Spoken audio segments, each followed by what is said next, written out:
지난주 화요일 점심 12시 30분 30살 직장인 김민수 씨 회사 근처 버거킹 치즈와퍼 세트 9,800원 영수증 받아서 자리에 앉습니다.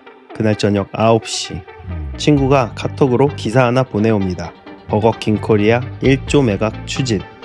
김민수 씨가 점심에 낸 9,800원 그중 얼마가 사모펀드 통장으로 갔을까요?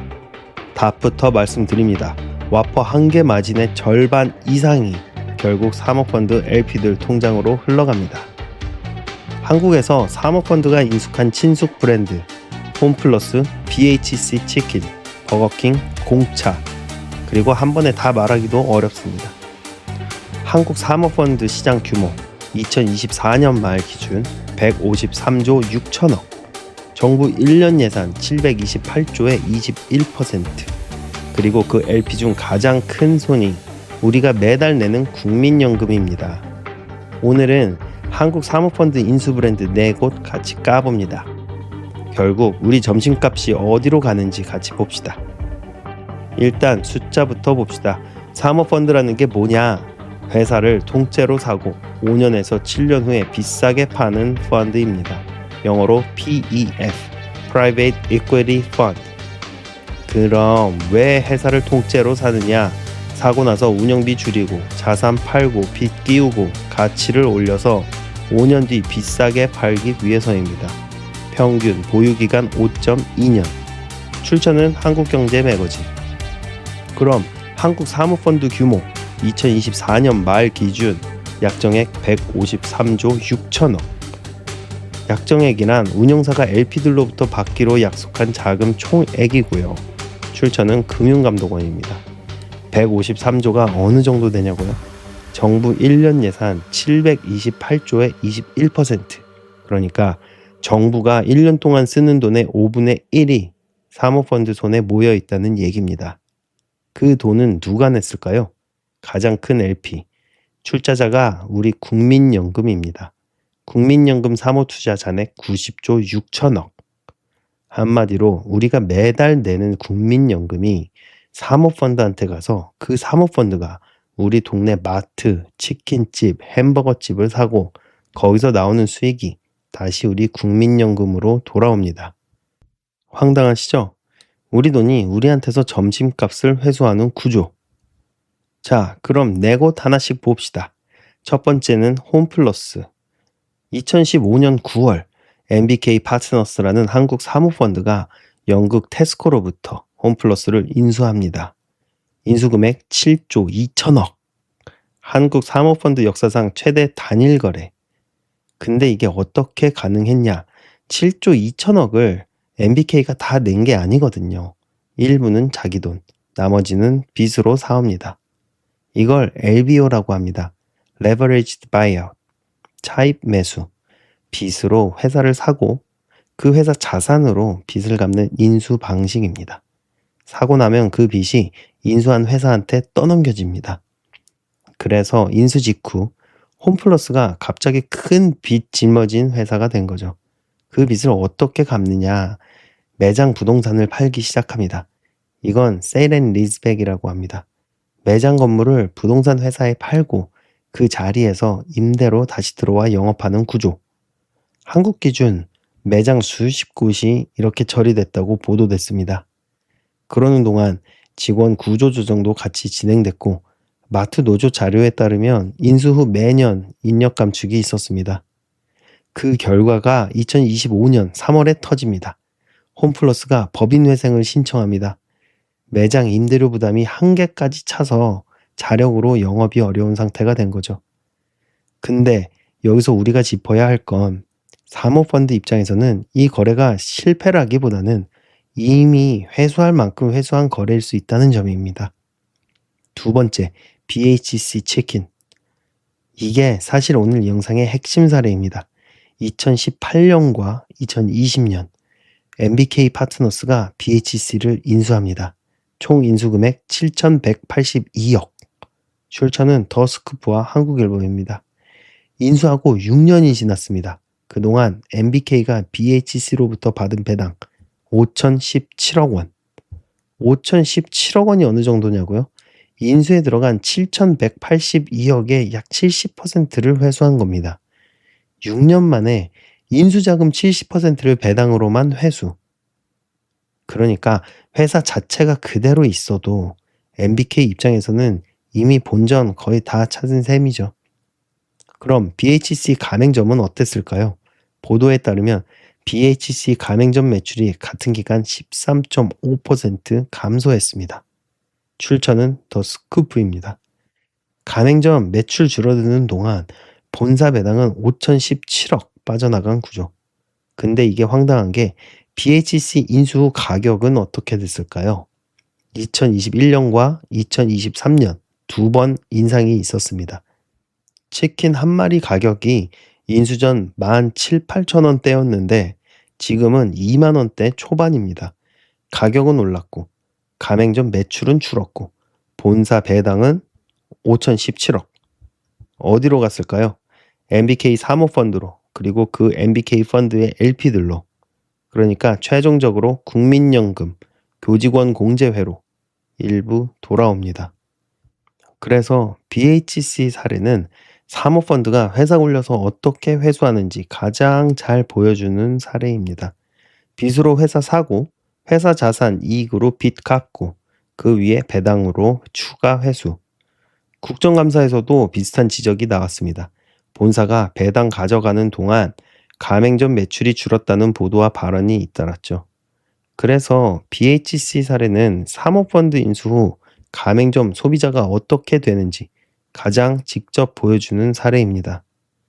세 번째, 버거킹 코리아. 2016년 VIG 파트너스가 버거킹 한국을 어피니티에 매각합니다. 매각 금액 2,100억. 그리고 2024년 어피니티가 버거킹을 다시 매물로 내놓습니다. 추진 매각가 1조. 2,100억에 사서 1조에 팔려고 한다는 얘기입니다. 5배 차익 추진. 출처는 뉴스스페이스입니다. 근데 여기서 흥미로운 게 버거킹은 사모펀드가 또 다른 사모펀드한테 팔리는 케이스입니다. 한국에서 이런 거래가 점점 늘어요. PEF에서 PEF로. 왜냐? 사모펀드는 5년에서 7년 후 무조건 팔아야 하거든요. LP들한테 약속한 회수 기간이 딱 정해져 있거든요. 그래서 그 시점이 되면 회사를 일반 기업에 팔든 상장을 시키든 다른 사모펀드에 넘기든 셋 중 하나는 꼭 해야 합니다.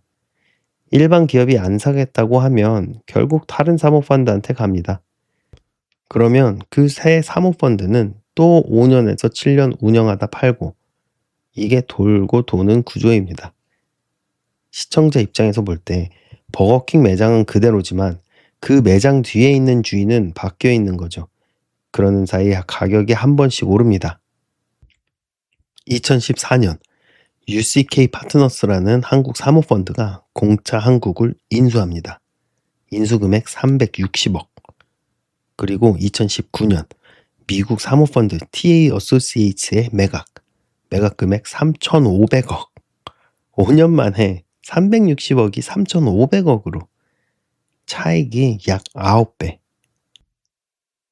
출처는 머니투데이와 서울경제입니다. 이게 사모펀드가 회사 굴려서 차익 내는 가장 깔끔한 사례입니다. 무슨 일이 있었냐? 인수 후 매장을 빠르게 늘렸고 글로벌 진출을 확대했고 매출과 영업이익이 동시에 올랐습니다. 그리고 5년 후 더 큰 글로벌 사모펀드의 매각. 그리고 2024년 시점 TA가 다시 공차를 매물로 내놨다는 보도가 있었습니다. 공차 한국이 거쳐간 사모펀드 UCK 파트너스 그리고 TA 어소시에이츠 두 번 이상 손이 바뀐 셈이죠. 그러는 동안 공차 음료 가격은 어떻게 됐을까요? 처음 공차 한국 들어왔을 때 한 잔 평균 4,000원대였습니다. 지금은 5,000에서 6,000원대. 인수와 매각을 거치는 동안 가격이 약 30~40%는 올랐습니다. 그래서 공차 사례는 사모펀드도 잘 운영하면 좋을 수 있다는 면과 결국 소비자 가격에 반영된다는 면이 동시에 보이는 사례입니다. 잠깐, 균형 잡으려면 한국 더 봐야죠. 노랑통닭 2020년 Q캐피탈과 코스톤아시아라는 사모펀드가 노랑통닭을 700억에 인수했습니다. 인수 후 가맹점 매출이 안정적이라는 보도가 있었고 본사 배당도 과하지 않은 수준으로 알려졌습니다. 그러니까 사모펀드라고 다 똑같이 굴리는 건 아닙니다. 운영사가 어떻게 굴리느냐, 어떤 가격에 사느냐에 따라 결과가 다를 수 있다는 점은 짚어두겠습니다. 자, 그럼 사모펀드는 어떻게 돈을 버는 걸까요? 두 가지 방식입니다. 첫째, 관리 수수료, 둘째, 성과 수수료. 이걸 업계에서 220라고 부릅니다. 관리 수수료 2%, 성과 수수료 20%. 한국은 관리 수수료가 1에서 2% 사이에 협상됩니다. 153조 6천억 약정액의 1, 2%면 매년 1조 5천억에서 3조 정도가 운용사로 나간다는 얘기입니다. 회사가 잘 되든 못 되든 상관없이요. 그리고 매각하고 차익이 나면 그 차익의 20%를 가져갑니다. 그럼 LP들은 뭘 받느냐? 차익의 80%. 그리고 LP 중 가장 큰 게 우리 국민연금입니다. 국민연금이 사모펀드에 90조 6천억 출자. 그러니까 우리가 매달 월급에서 9% 떼이는 국민연금 중 일부가 사모펀드한테 가서 그 사모펀드가 우리 동네 마트, 치킨집, 햄버거집을 인수하고 거기서 나오는 수익이 다시 국민연금으로 돌아옵니다. 결국 우리 돈이 한 바퀴 돈 다음 우리한테 일부 돌아오는 구조죠. 근데 한 가지 짚고 갈 게 있습니다. 그 한 바퀴 도는 동안 매장 인력은 줄고 가맹점 매출은 줄고 소비자 가격은 오르는 이런 변화들이 발생할 수 있습니다. 그리고 그 변화는 결국 우리가 매주 만지는 가격표에 다 박혀 있습니다. 햄버거 9,800원, 치킨 2만원, 음료 5,800원. 그 가격이 다 우연이 아니라는 얘기입니다. 자, 오늘 한국 사모펀드 인수 브랜드 4곳 까봤습니다. 홈플러스, MBK 7조 2천억 인수, BHC 6년 동안 배당으로 5,017억 회수, 버거킹 2,100억에서 1조 매각 추진, 공차 360억에서 3,500억 9배 차익. 그리고 그 모든 거래의 LP 중 가장 큰 손이 우리 국민연금 90조 6천억. 솔직히 말씀드리면 저도 이번에 사모펀드 자료 보면서 좀 놀랐습니다. 제가 매주 애들이랑 가는 마트, 주말에 시키는 치킨, 가끔 가는 햄버거집, 그 뒤에 다 사모펀드가 있더라고요. 그리고 그 사모펀드 LP가 결국 제 국민연금이고요. 한 바퀴 돈 셈이죠. 여러분, 한번 생각해 보세요. 본인이 이번 주에 사용한 외식, 쇼핑, 여가, 그중 사모펀드 인수 브랜드 몇 군데인지 댓글로 알려주세요. 본인이 일주일 안에 만진 사모펀드 브랜드 몇 개인지.